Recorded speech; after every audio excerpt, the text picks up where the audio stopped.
ខេត្តតាកែវឱកាសការងារជាង 8,000 កន្លែងសម្រាប់អតីតពលករនិងអ្នកស្វែងរកការងារធ្វើបើយោងតាមការប្រកាសផ្សព្វផ្សាយក្រសួងការងារនិងបណ្ដុះបណ្ដាលវិជ្ជាជីវៈបានឲ្យដឹងថាខេត្តតាកែវកំពុងមានឱកាសការងារជាច្រើនសន្ធឹកសន្ធាប់សម្រាប់អតីតពលករត្រឡប់មកពីប្រទេសថៃនិងអ្នកកំពុងស្វែងរកការងារធ្វើក្នុងមូលដ្ឋានផ្ទាល់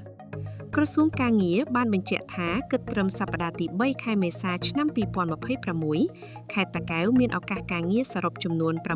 8,499 កន្លែងដែលភាគច្រើនស្ថិតក្នុងវិស័យឧស្សាហកម្មនិងរោងចក្រសហគ្រាសនានាកំពុងត្រូវការកម្លាំងពលកម្មជាមួយគ្នានេះដែរក្រសួងបានណែនាំឲ្យបងប្អូនអតីតពលករនិងអ្នកស្វែងរកការងារអាចជ្រើសរើសមុខរបរដែលសមស្របនឹងជំនាញនិងចំណង់ចំណូលចិត្តរបស់ខ្លួនតាមរយៈខិត្តប័ណ្ណព័ត៌មានការងារដែលមានបញ្ជីឈ្មោះរោងចក្រវិស័យការងារនិងលេខទំនាក់ទំនងយ៉ាងលម្អិតចំពោះអ្នកស្វែងរកការងារអាចតាក់ទងដោយផ្ទាល់ទៅក្រុមហ៊ុនឬរោងចក្រដើម្បីស្នើសុំការងារឬក៏ប្រើប្រាស់សេវាកម្មជំនួយរបស់ក្រសួងតាមរយៈលេខទូរស័ព្ទបន្ទាន់1297ដើម្បីទទួលបានការណែនាំនិងសម្របសម្រួលក្នុងការស្វែងរកការងារដែលសមរម្យការផ្តល់ឱកាសការងារជាច្រើននេះត្រូវបានរំពឹងថានឹងជួយបង្កើនការងារជូនប្រជាពលរដ្ឋក្នុងមូលដ្ឋានកាត់បន្ថយការធ្វើចំណាកស្រុកនិងលើកកម្ពស់ជីវភាពរស់នៅឲ្យកាន់តែប្រសើរឡើង